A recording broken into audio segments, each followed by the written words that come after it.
উপপ্রধান জিয়াউল ভাই এবং যুব সভাপতি নবনির্বাচিত, আমি তাকে অভিনন্দন জানাই এবং ধন্যবাদ জানাই আজকের সম্বর্ধনায় আমাদের সকলকে সম্বর্ধিত করার জন্যে।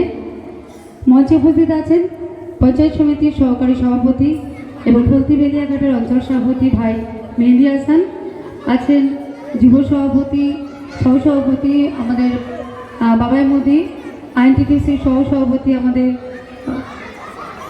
সেকেন্দার ভাই, কর্মাধ্যক্ষ আছে রঞ্জিত ভাই, আমাদের শহীদুল ভাই, সভানেত্রী আছে সুপ্রিয়া দি। তৎসব আমি সকলের নাম জানি না, সকলের কাছে আন্তরিক ক্ষমা চেয়ে সকলেকে আমার মঞ্চে উপবিষ্ট প্রত্যেক ক্ষমা শ্রদ্ধা প্রণাম ভালোবাসা জানাচ্ছি।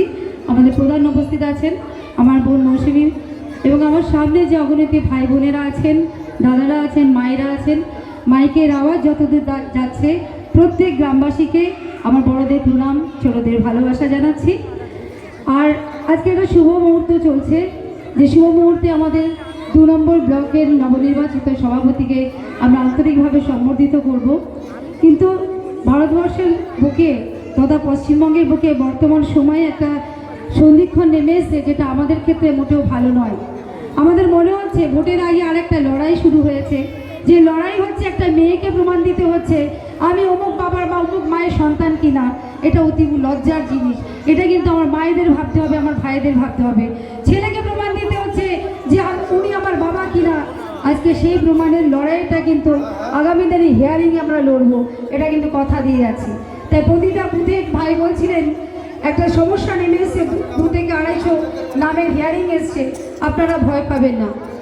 আমাদের মাননীয় মুখ্যমন্ত্রী মমতা ব্যানার্জি যে নির্দেশ অনুযায়ী এসআই নিয়ে আমরা যেমন আপনাদের পাশে থেকেছি, আমাদের পরে আমাদের সমাধানকে নিয়ে যেভাবে উন্নয়নের সঙ্গে থেকেছি, লক্ষ্মীর ভাণ্ডার স্বাস্থ্যসাথীর মধ্যে যখন আমার মায়েদের পাশে থেকেছি, কন্যাশ্রী রূপশ্রীর মধ্যে দিয়ে যখন আমার ঘরের মেয়েদের পাশে থেকেছি, তাহলে প্রতিটা মুহূর্তে যখন আমরা আপনাদের পাশে থেকেছি, তাহলে আজকে যে লড়াইটা আপনাদের অস্তিত্ব লড়াই এসছে, সেই লড়াই কিন্তু আমরা আপনাদের পাশ থেকে সরে যাব না।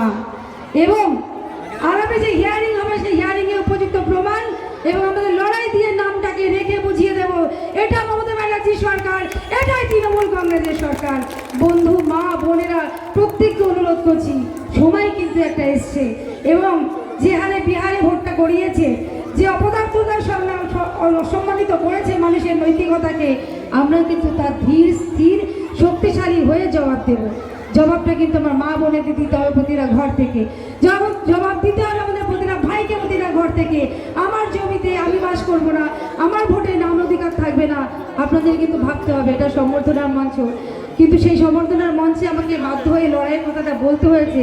কারণ আমরা জানি 14 সালের পর থেকে যখন মোদী সরকার এসেছেন, তিনি কয়েকটা নীতি ফলো করেছেন। যখনই ভোট আসছে তখন জনগণকে একটা করে ব্যস্ত রাখার জায়গা দিয়ে দিচ্ছে, যাতে সে উন্নয়নের কথা না তার কাছে জানতে চায়, যাতে বলতে না যে কেন্দ্র সরকার আমাদের ভারতবর্ষের জন্য, পশ্চিমবঙ্গের জন্য কী করেছে, যেন ভারতবর্ষকে অন্যদিকে মোটিভেটেড করে দিতে চাইছে, উদ্দেশ্যটা ঘুরিয়ে দিচ্ছে। কেমন কখনো নোটবন্দি দেওয়া যে নোটটা আজকে থেকে 500 টাকার নোট, 1000 টাকার নোট বন্ধ হয়ে গেল, 2000 টাকার নোট চালু হলো, হাজার হাজার মায়েদের জমানো টাকা ঘরে থেকে নষ্ট হলো, লাইনে দাঁড়িয়ে সেই টাকা চেঞ্জ করতে গিয়ে আমাদের অনেক বয়োজ্যেষ্ঠরা প্রাণ হারালো।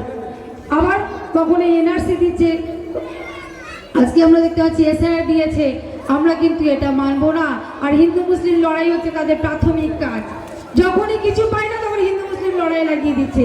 যখনই ধরা পড়ছে দেখতে পাচ্ছি কোনো একজন হালদার, কোনো একজন ঘোষ, যে কোনো গোমাংস রেখেছে, কোথাও অন্য কিছুর মাংস রেখেছে, এটা ঠিক নয়। তাহলে আমরা যখন তাদের লড়াইকে ধরে ফেলেছি, আমার এই বাংলার বুকে যখন স্বাধীনতার লড়াই লড়েছে হিন্দু মুসলিম একসঙ্গে, আপনার এই বারাসাতের বুকে লড়েছিল পৃথিবীর, যাকে আমরা মিনিসার আলী বলতাম, তাহলে সে ঘরের ছেলে মেয়েরা যখন লড়েছিল তখন কেন ভাবেনি হিন্দু মুসলিম লড়াইটা যখন স্বাধীনতার লড়াই লড়েছিল, এবারে এই লড়াইটাও কিন্তু আমরা দেখিয়ে দেবো লড়ে, যে আমরা হিন্দু মুসলিম ভাই ভাই হয়ে এসআইআরের বিরুদ্ধে প্রতিটা নামকে সুরক্ষিত রেখে, প্রতিটা ঘরকে ভোটকে সুরক্ষিত রেখে কীভাবে আমাদের দৈনন্দিন জীবন চালিয়ে আগামী ভোটকে সুরক্ষিত করতে পারি। এবং আমি বিশ্বাস করি শাসনাঞ্চলের মাটি সর্বদাই দুর্জয় ঘাঁটি রূপে আমাদের দেখিয়েছে। লড়াই দিয়ে 11তে বুঝিয়ে দিয়েছিল কী করে সেই লড়াইয়ের দুর্জয় ঘাঁটিকে, মুজিববাসের ঘাঁটিকে বিনষ্ট করে স্বাধীনতার 2য় পতাকা উড়িয়েছিল। আজ সেখানে উন্নয়নের বন্যা বইছে, শান্তির বন্যা বইছে, যেখানে আমার মায়েদের উপস্থিতি প্রমাণ করে দেয় তারা কতটা সচেতনভাবে ভালোবেসে মমতা ব্যানার্জির হাতটাকে আশীর্বাদ শক্ত করতে চাইছে, তাকে দুহাত খুলে মমতা ব্যানার্জিকে আশীর্বাদ করেছে বলেই আর শাসন অঞ্চলে আপনারা দাঁড়িয়ে রয়েছেন। তাই প্রত্যেকে আন্তরিকতার সঙ্গে শ্রদ্ধা ভালোবাসা জানাচ্ছি, কারণ এইভাবে আপনারা আমাদের সঙ্গে থাকুন।